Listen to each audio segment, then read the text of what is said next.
IVM। नमस्कार, smartphone nation में आपका स्वागत है। ये पॉडकास्ट हिंदी और तमिल में उपलब्ध है। इस हिंदी संस्करण में डिक्सन बनेंगे उत्सव की आवाज और रिद्धि बनेंगी निवेदिता की आवाज। कहते हैं कि 21वीं सदी महिलाओं के लिए सबसे अच्छा वक्त है। समान अधिकारों के लिए तो महिलाओं को अभी लंबा रास्ता तय करना है, लेकिन मैं कहूँगी कि हम धीरे धीरे और लगातार उस दिशा में आगे बढ़ रहे हैं। इंटरनेट न सिर्फ अवसर के लिए बल्कि जागरूकता के मामले में भी एक वरदान रहा है। इसकी स्थापना के बाद से महिलाओं को अपने अधिकारों और अवसरों के बारे में जानकारी मिलना आसान हो गया है। इंटरनेट अब एक ऐसी जगह है जहां हम सहायता मांग सकते हैं या अपनी किसी भी अनोखी समस्या में मदद के लिए कम्युनिटी ढूंढ सकते हैं।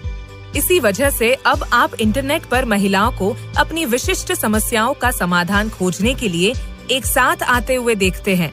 भारत जैसे पारंपरिक देश में इंटरनेट की गुमनामी महिलाओं के लिए ऐसे सवाल पूछने का एक सुरक्षित स्थान बन जाती है जिन्हें वो वास्तविक जीवन में नहीं पूछ पाती। ये हर जगह महिलाओं के लिए लाइफ चेंजिंग बन रहा है, खासकर नेक्स्ट हाफ बिलियन के लिए। द नेक्स्ट हाफ बिलियन और द NHB इस पॉडकास्ट का मूल है। वे भारत में इंटरनेट यूजर्स की दूसरी बड़ी लहर का प्रतिनिधित्व करते हैं, इसलिए उन्हें नेक्स्ट कहते हैं। हम उन्हें पहली बार इंटरनेट का इस्तेमाल करने वाले 500 मिलियन लोगों के ऐसे समूह के रूप में परिभाषित करते हैं जो 2018 से 2022 तक 5 वर्षों में अपने मोबाइल फोन के माध्यम से ऑनलाइन आए हैं। जनसांख्यिकी दृष्टिकोण से वे मुख्य रूप से भारत के आय वितरण के निचले 60% से हैं और किराना दुकानों जैसे छोटे व्यवसायों के मालिक हैं और ब्लू कॉलर श्रमिक, घरेलू कामगार, सुरक्षा गार्ड आदि भी हैं। वे टेक्नोलॉजी के साथ ज्यादा आराम का निर्माण कर रहे हैं और एक महत्वाकांक्षी भारत की हलचल और महत्वाकांक्षा का प्रतिनिधित्व करते हैं। मैं हूँ निवेदिता। मैं एक एक्स इंजीनियर टर्न कॉमेडियन और राइटर हूँ। और मैं हूँ उत्सव और मैं एक x engineer turned market researcher, traveller और पॉडकास्टर हूँ। आप सुन रहे हैं स्मार्टफोन नेशन, कैसे नेक्स्ट हाफ बिलियन ऑनलाइन अपने भविष्य को आकार दे रहे हैं। आज के एपिसोड में हम आपको बताएंगे कि कैसे स्मार्टफोन ने महिलाओं के लिए न सिर्फ सही जानकारी और अवसरों तक की पहुंच को आसान बना दिया है, बल्कि मजबूत समुदायों को निर्माण भी किया है। पता है, जिन चीजों के बारे में मैं अब तक कुछ भी नहीं जानता था, उनमें से एक थी कि महिलाओं के लिए पीरियड ट्रैकर कितने महत्वपूर्ण हैं। ओह हाँ, हर महिला के फोन में उनका होना काफी जरूरी है। उससे एक चीज कम याद रखनी पड़ती है। मुझे ये भी याद नहीं है कि जब वो नहीं तब उनके बिना काम कैसे चलता था। पर इतने सालों से उनके बिना भी काम चल ही रहा था। हाँ, इतने साल तो हमने गूगल मैप्स के बिना भी काम चलाया ही है और अच्छा है वो भयानक दौर खत्म हो गया। लेकिन हमारे पास मैप्स तो थे। तुम कागज के उन बड़े टुकड़ों की बात कर रहे हो जिन पर छोटे छोटे शब्दों में लिखा होता है? वो इतने इनकन्वीनियंट थे कि लोग उन्हें इस्तेमाल करने के बजाय रास्ता पूछना पसंद करते थे। तुमने जो कहा वो सुनकर तो ये कन्वीनियंट नहीं लगता। मैं तुमसे पूरी तरह सहमत हूँ कि गूगल मैप्स एक वरदान है, लेकिन मुझे नहीं पता था कि ये इतने काम की चीज है। हम में से कुछ लोग डायरेक्शंस के मामले में कितने बुरे हैं, ये शायद तुम अंडर एस्टिमेट कर रहे हो। लेकिन पीरियड ट्रैकर ऐसी इकलौती ऐप नहीं जो महिलाओं के लिए रेवोल्यूशनरी रही है। आज ऐसे कई ऐप्स मौजूद हैं जो हमें मदद करते हैं हमारे फाइनेंसेस, हेल्थ, जॉब्स, कम्युनिटीज में भी, और लिस्ट अभी लंबी है। और इस एपिसोड में हम इसी बारे में बात करने जा रहे हैं। भारत में सबसे महत्वपूर्ण परिवर्तनों में से एक के बारे में अब तक ज्यादा बात नहीं की गई है। वो है भारत के फर्टिलिटी रेट में तेजी से होने वाली गिरावट। आजादी के वक्त के 5.9 बच्चों से कम होकर 2022 में 2.1 बच्चों तक पहुंच गया है। विशेष रूप से महिलाओं को शिक्षा तक मिलने वाली पहुंच का विस्तार फर्टिलिटी रेट को नियंत्रित करने में एक महत्वपूर्ण कारक रहा है। जैसे जैसे महिलाएं अधिक शिक्षित होती जाती है और उनके पास अपने जीवन को लेकर अधिक अधिकार होते जाते हैं, वे समझने लगती हैं कि उनके पास एक विकल्प है। इससे उन्हें ये चुनने का मौका मिलता है कि उन्हें कब शादी करनी है और कितने बच्चे पैदा करने हैं। इसमें योगदान देने वाला एक अन्य कारक है भारत का राष्ट्रीय परिवार नियोजन कार्यक्रम, जिसे 1952 में शुरू किया गया था। इसकी अपनी कई खामियां और विवाद रहे हैं, लेकिन ये एक चीज करने में सफल रहा है, वो है महिलाओं के बीच प्रजनन स्वास्थ्य के बारे में जागरूकता बढ़ाना। ये तो बढ़िया है। बच्चे पैदा करने का फैसला महिला के हाथ में होना चाहिए। मैं भी इसी पक्ष में हूँ। लेकिन हम ये कैसे निश्चित रूप से जान सकते हैं कि बढ़ी हुई जागरूकता ही इतने बड़े बदलाव का कारण बनी? Fourth national family and health survey या NFHS-4 की रिपोर्ट के मुताबिक भारत में 51.2% गर्भवती महिलाओं को कम से कम 4 एंटीनेटल केयर विजिट्स मिली, जो जागरूकता और प्रजनन स्वास्थ्य सेवाओं तक पहुंच का एक महत्वपूर्ण संकेतक है। और जबकि ये महत्वपूर्ण है, तब मुझे लगता है कि महिलाओं के मन में मां बनने के बारे में बहुत सारे सवाल होते हैं, जिन्हें हमेशा एंटीनेटल केयर विजिट्स में शामिल नहीं किया जा सकता। सही कहा। खुशकिस्मती से ऐसे कई लोग हैं जो महिलाओं के लिए इंटरनेट को और ज्यादा समावेशी बनाने पर काम कर रहे हैं। वो ऐसे प्लेटफॉर्म बना रहे हैं जो महिलाओं को प्रासंगिक ज्ञान प्रदान करते हैं और उनकी जरूरतों के अनुसार खास समाधान तैयार करते हैं। ऐसा ही एक प्लेटफॉर्म है हिलोफाई। ये ऐप उन मॉम्स और भावी मॉम्स के लिए है जो अपने और अपने बच्चों के लिए एक सुरक्षित वातावरण बनाना चाहती है। हमने हिलोफाई के उत्पादों की वाइस प्रेसिडेंट आराधना सिंह से वो क्या करते हैं और इसकी शुरुआत के लिए कहां से प्रेरणा मिली, इस बारे में बात की। 2016 में, जैसा कि हम सभी जानते हैं, बहुत मजबूत जियो लहर आई थी और बहुत सारे यूजर्स ने पहली बार इंटरनेट का उपयोग करना शुरू किया। उसी के साथ बहुत सारे ऐप्स भी अस्तित्व में आए, लेकिन हमने देखा कि इनमें से कोई भी एप्लीकेशन मदरहुड के सेगमेंट के लिए समाधान नहीं दे रहा था। यानी कि महिला के गर्भवती होने से लेकर उसके बच्चे के जन्म के बाद तक।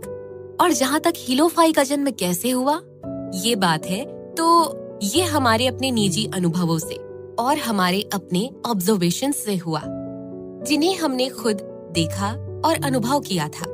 तो हम सभी 90 के दशक के बच्चे हैं और 90 के दशक में बड़े होते हुए हमने अपनी माताओं को मदरहुड की चुनौतियों से जूझते हुए देखा है। उनके मन में भी कई संदेह थे, कई सवाल थे, पर उनके पास उनके जवाब पाने के ज्यादा तरीके नहीं थे। अब थोड़ा फास्ट फॉरवर्ड करते हैं।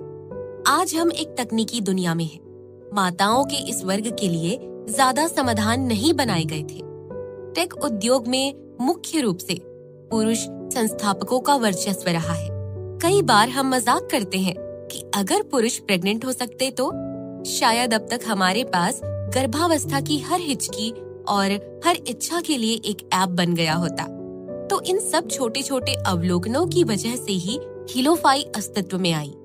ये सिर्फ एक बड़ा इंसिडेंट नहीं था, बल्कि अनुभवों और टिप्पणियों का एक कलेक्शन था, जहां मैं कहूंगी कि हमने एक जरूरत देखी, एक अंतर देखा और उसे कम करने का फैसला किया।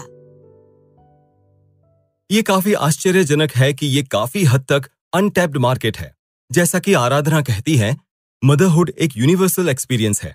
ये एक अनोखी यात्रा हो सकती है, लेकिन ये कई लोगों के लिए प्रासंगिक है। अनुभव इतना समान होने के बावजूद अलग अलग पृष्ठभूमि की अलग अलग माताओं की चुनौतियां भी अलग अलग होती हैं।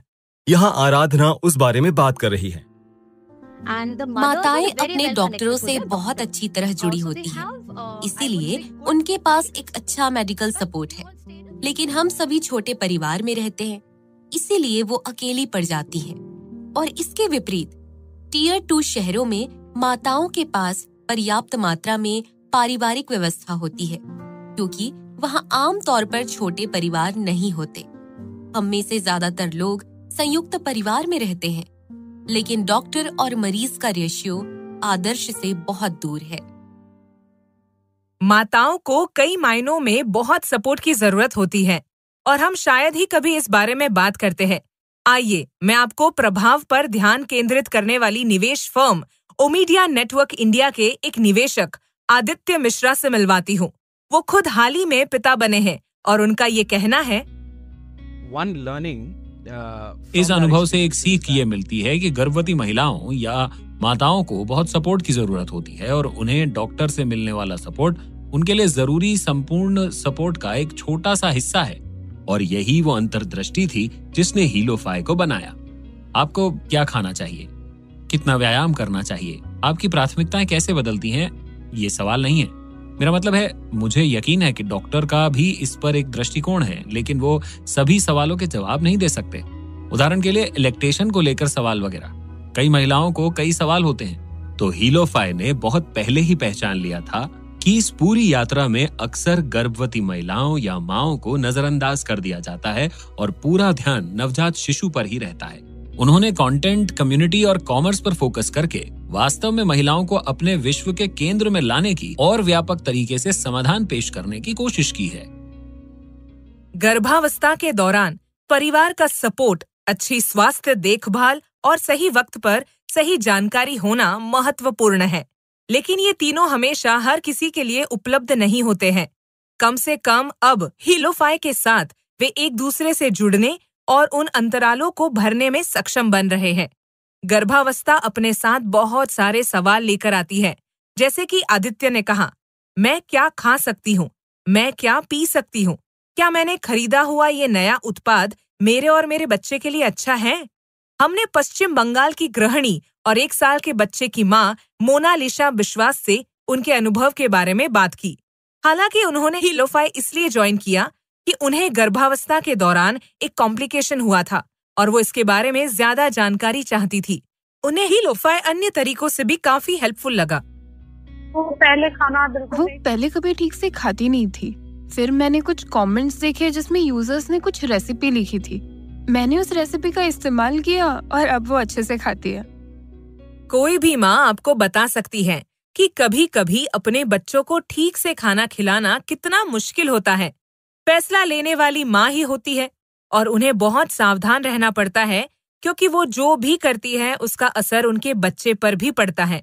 आराधना का कहना है कि वो हमेशा अपने यूजर्स के बहुत करीब रहे हैं, ताकि वे समझ सके कि उन्हें क्या चाहिए, और यूजर्स की प्रतिक्रिया की मदद से हीलोफाई पिछले कुछ वर्षों में बहुत विकसित हुआ है।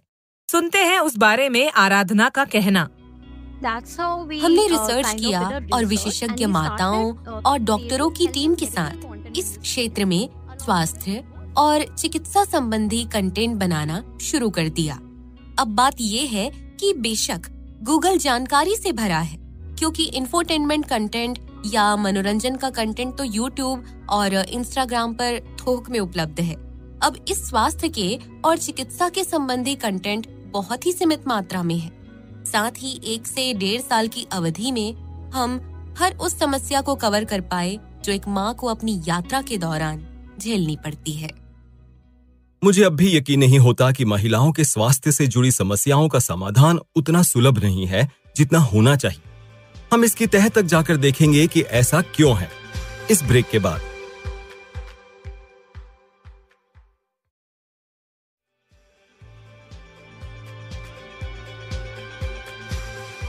स्मार्टफोन नेशन में आपका एक बार फिर स्वागत है। हम ये बात कर रहे थे कि भारत में महिलाओं ने अभी अभी अपने शरीर और स्वास्थ्य के बारे में ईमानदारी से और खुलकर बात करना शुरू किया है। जरा सोचो, 2016 में अर्थशास्त्रियों के एक ग्रुप ने दिल्ली में all India institute of medical sciences में 2.3 मिलियन ओपीडी विजिट्स का अध्ययन किया।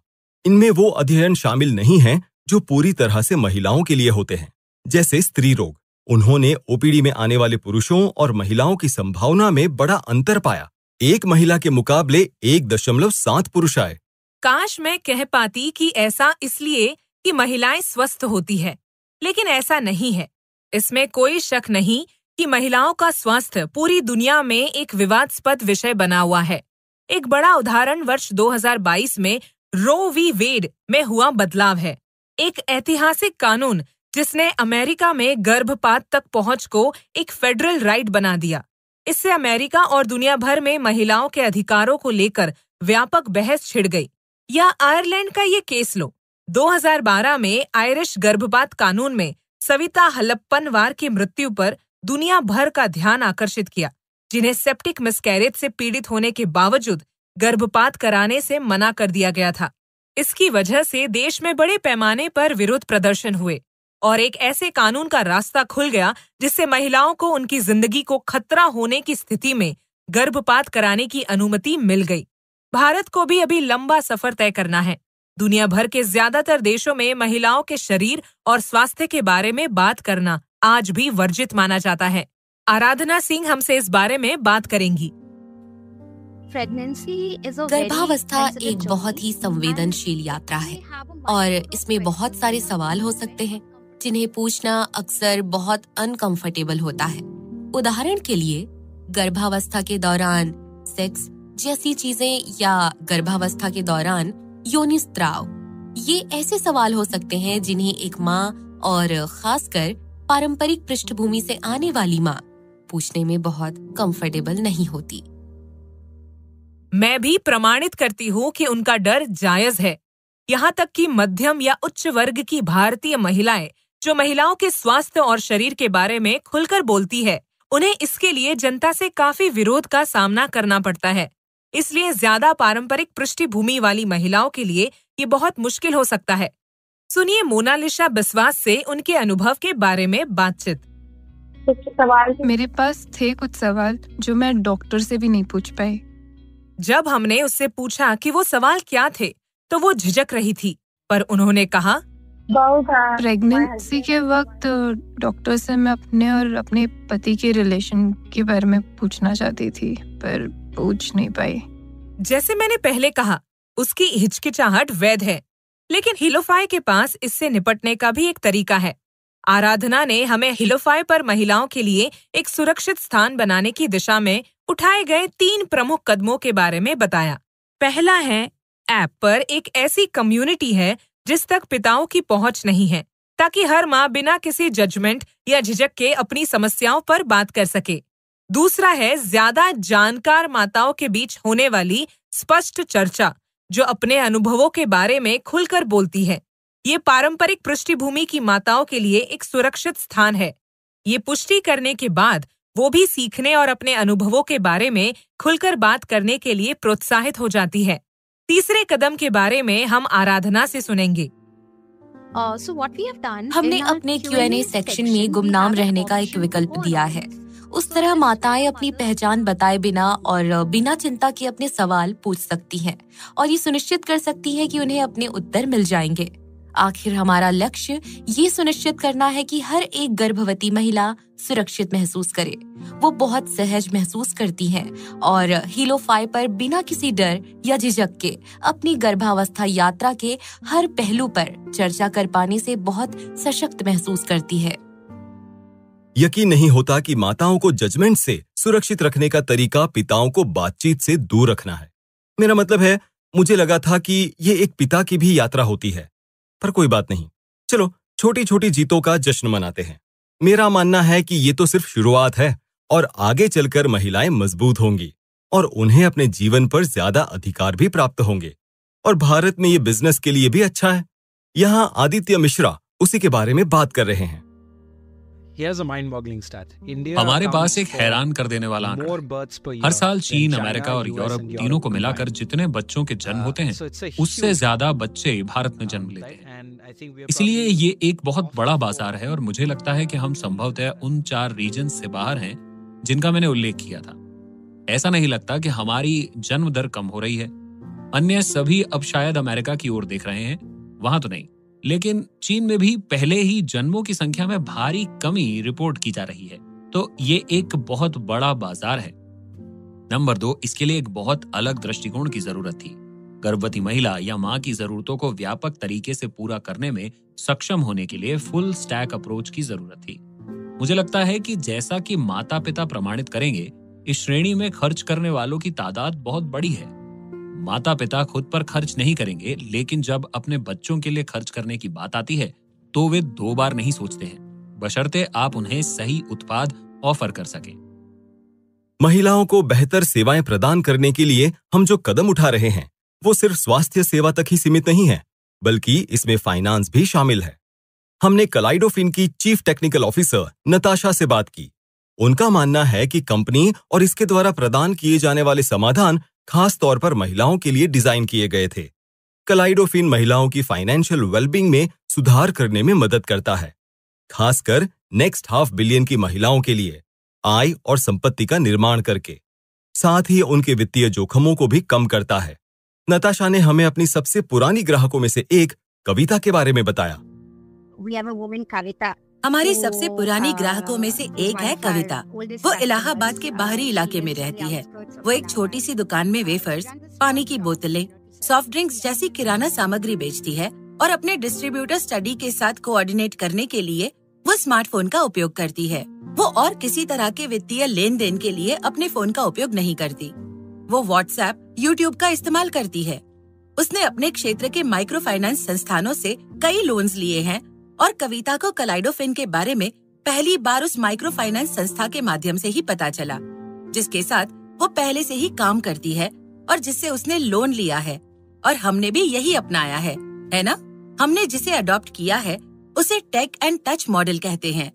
हम माइक्रो फाइनेंस संस्थानों, छोटे बैंकों, सहकारी बैंकों के साथ गठजोड़ करते हैं, जिनका हमारे लक्षित ग्राहकों के साथ पहले से ही रिश्ता है, और ये हकीकत में कई महत्वपूर्ण तरीकों से मदद करता है। जब कविता हमसे पहली बार मिलती है तो मुलाकात एक विश्वसनीय माध्यम से होती है। वो हमें एक एजेंट के माध्यम से मिलती है, जिसके साथ वो संभवतः पहले से ही काम कर रही है। एक ऐसा संगठन जिस पर उसे भरोसा है और वो पहले से ही कई सालों से उनके साथ काम कर रही है, और इससे उसके लिए कलाइडोफिन सर्विसेज को समझना, मानवीय जुड़ाव प्राप्त करना बहुत आसान हो जाता है। नताशा ये भी कहती है कि एजेंट अपने ग्राहकों को अपने प्लेटफॉर्म पर लाने के लिए पूरी तरह से अपनी टेक्नोलॉजी पर निर्भर होते हैं, और इसलिए कलाइडोफिन न सिर्फ सेल्फ सर्विस में बल्कि उसके लिए जरूरी असिस्टेड टेक्नोलॉजी में भी निवेश करने में विश्वास करता है, क्योंकि लास्ट माइल कनेक्ट पूरे प्रोसेस के दौरान ग्राहक का हाथ पकड़े रखता है। भारत में जेंडर गैप काफी बड़ा है, इसलिए सहायता मिलने से काफी मदद मिलती है। सुनते हैं नताशा से। फिन इंडेक्स रिपोर्ट को कोट करेंगे, क्योंकि मुझे लगता है कि इसमें कुछ बहुत ही स्पष्ट आंकड़े हैं। उन्होंने देखा कि लगभग 1/3 यूजर्स अक्सर परिवार के किसी सदस्य या एजेंट की मदद के बिना अपने खाते का उपयोग नहीं कर सकते। और कविता हकीकत में कोविड लॉकडाउन के दौरान हमारे साथ पूरे परिश्रम से बचत कर रही है।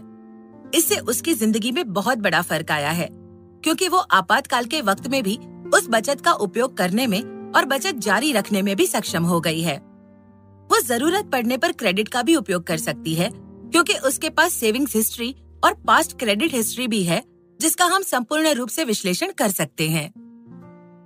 हमने कलाइडोफिन की यूजर कलाई सेल्वी कृष्णमूर्ति से बात की, जो तमिलनाडु के धर्मपुरी की रहने वाली एक दर्जी है। वो अपने पति के साथ रहती हैं, जो एक दिहाड़ी मजदूर हैं, और उसकी 3 बेटियां स्कूल में पढ़ती हैं। ये है उसकी कहानी। सर ने कहा कि अगर तुम हर महीना 500 रुपए अलग रखकर उसकी बचत करो तो वो पैसे अपने बेटी की शिक्षा और अपने लिए इस्तेमाल कर सकती हो। हमें उनकी बात पसंद आई, इसलिए हमने एक खाता खोला।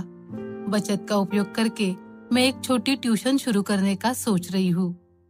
कलाई सेल्वी घर बनाने और खुद अपनी उच्च शिक्षा में निवेश करने के लिए पर्याप्त बचत करने की भी उम्मीद रखती है। फाइनेंशियल प्लानिंग हम सभी के लिए डरावना हो सकता है, और ये बहुत अच्छी बात है कि कलाई सेल्वी को अपनी वित्तीय यात्रा में आत्मविश्वास पैदा करने के लिए जरूरी सहायता मिल रही है। अब वक्त आ गया है कि हम विशेष रूप से महिलाओं के लिए तैयार किए गए उत्पादों पर ध्यान केंद्रित करना शुरू करें, और मुझे खुशी है कि हम स्पष्ट रूप से सही रास्ते पर हैं, जहां महिला CXOs कंपनियां शुरू कर रही हैं और महिलाओं की जरूरतों को पूरा करने वाले उत्पाद बना रही हैं। स्मार्टफोन नेशन से जुड़ने के लिए धन्यवाद। मैं उत्सव हूँ और मैं निवेदिता हूँ। ये था स्मार्टफोन नेशन। अगले सप्ताह एक और कहानी के लिए जुड़े कि कैसे नेक्स्ट हाफ बिलियन लोग ऑनलाइन अपना भविष्य संवार रहे हैं। अगर आपको हमारा शो पसंद आया तो स्मार्टफोन नेशन YouTube चैनल को सब्सक्राइब करें। इसके अलावा Spotify, Apple Podcast या जहां भी आप अपने पॉडकास्ट सुनते हैं, वहां हमें रेट और रिव्यू करना ना भूलें। इस एपिसोड को अपने दोस्तों के साथ शेयर करें ताकि हम ज्यादा से ज्यादा लोगों तक पहुंच सकें। आप IVM पॉडकास्ट पर या जहां भी आपको अपना पॉडकास्ट मिलता है, वहां स्मार्टफोन नेशन को सुन और सब्सक्राइब कर सकते हैं। यह पॉडकास्ट हिंदी और तमिल में भी उपलब्ध है। इस सीजन को संभव बनाने के लिए ओमिडियर नेटवर्क इंडिया का विशेष धन्यवाद। यह जानने के लिए कि ONI कैसे साहसी और उद्देश्य संचालित उद्यमियों के साथ साझेदारी करके भारत के अगले आधे अरब लोगों के जीवन को बेहतर बनाने के लिए काम कर रहा है, omidiyarnetwork.in पर जाएं। हमें बताएं कि आप शो के बारे में क्या सोचते हैं। आप हमारे मेजबानों को ट्विटर और इंस्टाग्राम पर देख सकते हैं। उत्सव को इंस्टाग्राम आईडी @yvtravel42 पर देखा जा सकता है। आप निवेदिता को इंस्टाग्राम आईडी @niv.prakasam पर संपर्क कर सकते हैं। आप IVM को ट्विटर, फेसबुक और इंस्टाग्राम पर @IVM Podcasts पर फॉलो कर सकते हैं।